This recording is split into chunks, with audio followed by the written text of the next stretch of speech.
सत्संगत जी, प्यार से कहना धन निरंकार जी। आज यहाँ इस रूप में जो ये सत्संग में हर एक ने संतों के वचनों को श्रवण किया, ये भाव मन के कि कैसे जीवन में ये निराकार दातार, इसको ही हर समय जीवन में पहले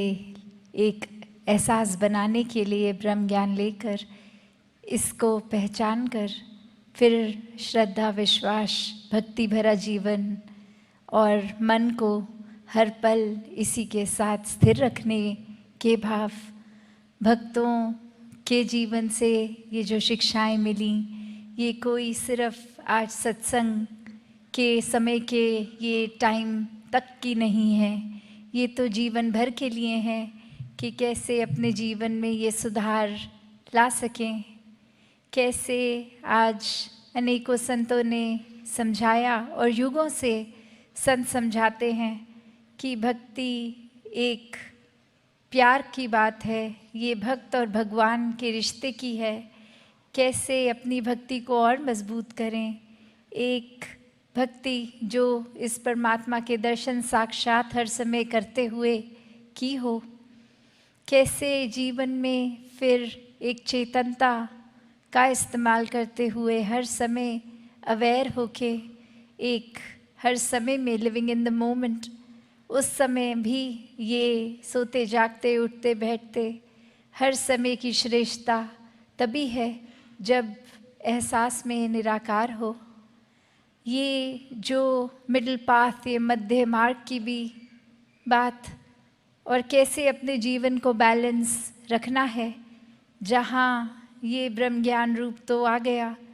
और अपने जीवन में कर्मों को भी एक वो बैलेंसिंग फैक्टर साथ कि जब तक ये ज्ञान वाकई ही जीवन में नहीं ढलता तब तक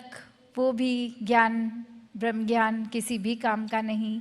और जीवन के हर पल में है तो वाकई ही ये संगम बहुत ही सुनहरा। और साथ ही ये बैलेंस सिर्फ ज्ञान और कर्म की बात नहीं है, ये सेवा, सुमिरन, सत्संग, भक्ति, ये भी बैलेंस की अक्सर ये देखा जाता है कि हम एक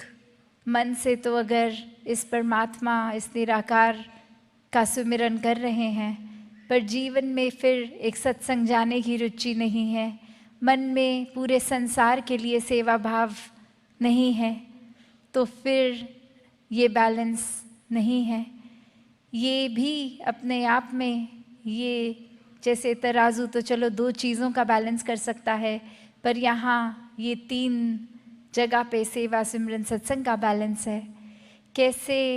एक भक्त का जीवन फिर निराकार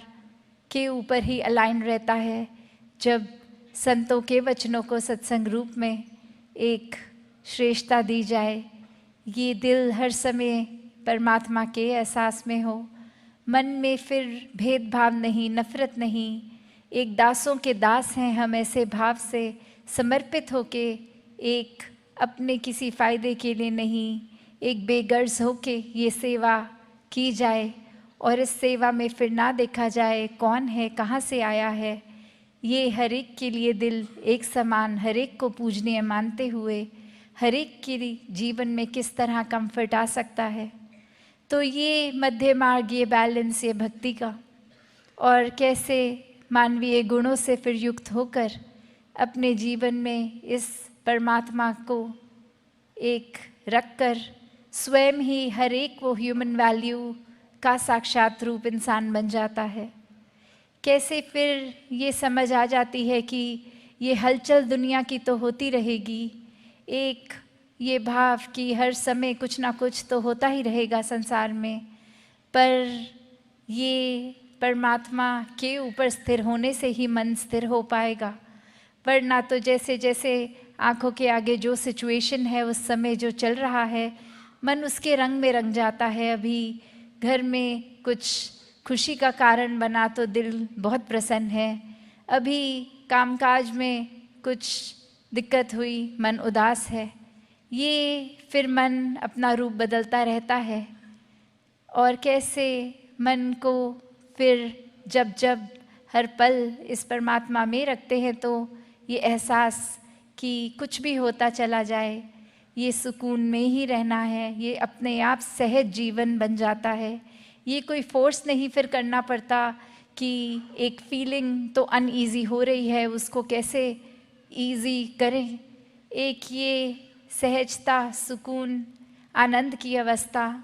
स्वयं ही एक आ जाती है। एक अक्सर सत्संग में भी हम वो उदाहरण एक स्टोरी रूप में सुनते हैं, जहाँ एक इंसान, एक स्कूल में टीचर बच्चों को अलग अलग पेंटिंग्स बनाने को बोलते हैं जिसमें पीस, कामनेस डिपिक्ट हो, सुकून डिपिक्ट हो, और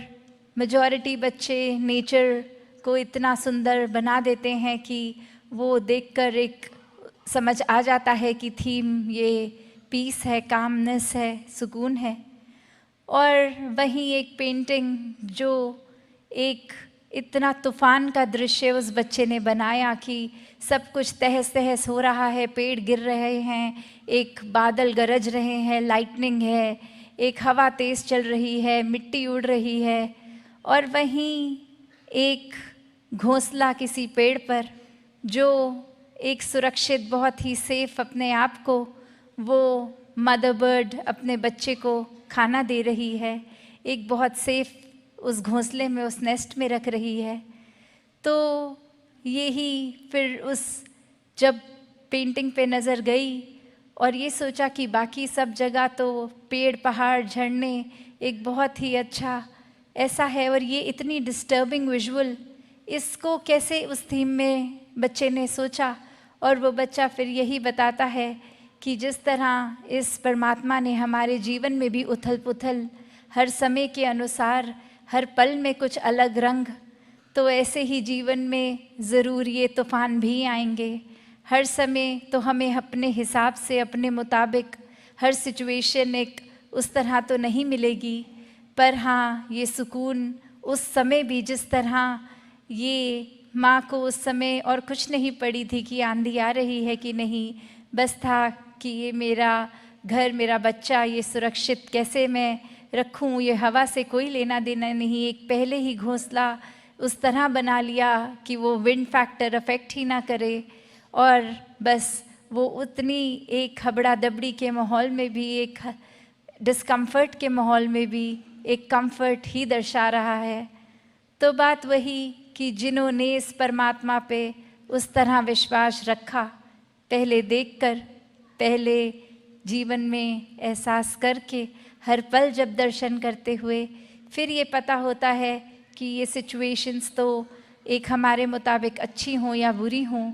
पर ये बहुत ही एक उचित, ये बेस्ट है, क्योंकि ये खुद ही परमात्मा जीवन इस तरह चला रहा है। कैसे एक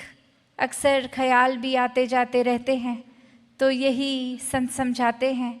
कि अगर कोई बहुत नेगेटिव ख्याल आया भी तो उसी समय इस परमात्मा का एहसास कर ले, तो वो उस तरह जैसे एक पानी में, अगर कीचड़ में अगर हम जाएं तो अगर उस पर कूदेंगे तो मिट्टी हमारे ऊपर आ जाएगी,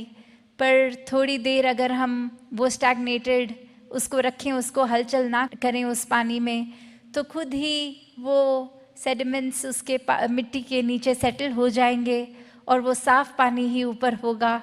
और वो किसी किसी कंडीशन में तो इतना साफ़ हो जाता है कि वो पानी फिर पीने लायक तक बन जाता है। और अगर हम उसको सेटल ही ना होने दें, उसमें लगातार अपने हाथ पांव मारते रहेंगे, तो फिर तो वो पानी पीने से रहे, क्योंकि इतनी मिट्टी ही आएगी मुंह में। तो बात वही कि ये परमात्मा हर कुछ अगर दे रहा है, हमने उसमें से पिक क्या करना है, कहाँ पे पेशेंस रख कर सिचुएशन में खुद टल जाना है, ये जानते हैं।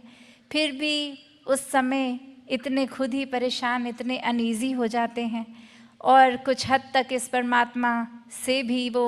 उदासी, ये एक मन में आर्ग्यूमेंट भी हो जाती है। कैसे हर कोई चीज़ हमें अपने मुताबिक ही हर समय चाहिए। तो बात वही कि कैसे एक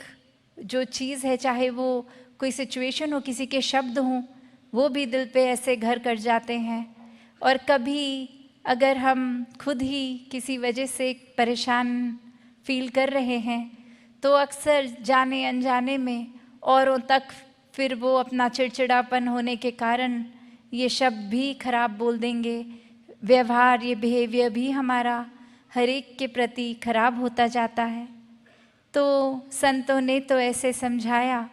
कि अपने हर समय को उस तरह ही जिएं कि ये पल अभी है, इसने भी टल जाना है, चाहे ये खुशी का पल है या दुख की घड़ी है, हर एक ने आना और जाना है। कोई भी नेगेटिव सिचुएशन हो, पल हो, उसमें अगर हम अपना मन टिका लेंगे तो फिर आजकल जैसे इतना सुनने में भी साइकोलॉजी की फील्ड में आ रहा है कि ये डिप्रेशन और इतनी सारी चीज़ें, ये तो अब कोई उम्र की भी मोहताज नहीं रही। बच्चों से लेके बुज़ुर्गों तक हर तरीके से ये स्ट्रेस इतना अफेक्ट कर रहा है। ये एक नेगेटिव लूप में हर कोई फिर डाउनवर्ड स्पाइरल जैसे बोलते हैं कि दलदल में जैसे हम होते हैं तो वो अपने आप ही मिट्टी अंदर और हमें धंसाती रहती है, खींचती रहती है मैग्नेट की तरह। तो बात वही, एक भी अगर नेगेटिव थॉट है वो फिर देर नहीं लगेगी उससे जुड़ा हुआ अगला अगला अगला, और ऐसे ही एक बस नेगेटिविटी से खुद को घेर लेंगे। जबकि वहीं वो पहला नेगेटिव ख्याल आते ही अगर उस समय भी परमात्मा को याद रखेंगे तो वो लूप वहीं एक तरह से वो कड़ी वहीं कट जाती है, फिर वो चेन नहीं बनती और उसी समय फिर इस परमात्मा के एहसास में आते हैं तो वो यात्रा शिकवे से शुक्राने की बन जाती है। एक कंप्लेंट्स वहीं ख़त्म और यह समझ आता है कि परमात्मा ने जो भी बख्शा है वो हमारी बेहतरी के लिए है। ये ग्रैटिट्यूड की भी आज जो बात सत्संग में हो रही थी, शुक्राना भाव अगर होगा तो वाकई ही एक जीवन बहुत ही एक पॉजिटिव तरीके से जिया जाएगा। एक अपना बोझ जो है वो भी फिर भारी नहीं लगता, क्योंकि पता है ये बोझ हमारे कंधे पे आने से पहले तो परमात्मा में है, तो ये फिक्र ही नहीं है। एक बस परमात्मा में मन लगा हुआ है,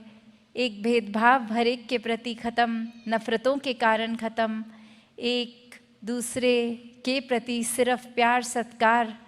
बोली भाषा में सिर्फ विनम्रता, ऐसे न जाने कितने एक दैवीय गुण जीवन में हर पल स्वयं ही आ जाते हैं और फिर ये जीवन वाकई ही एक वरदान रूप बन जाता है।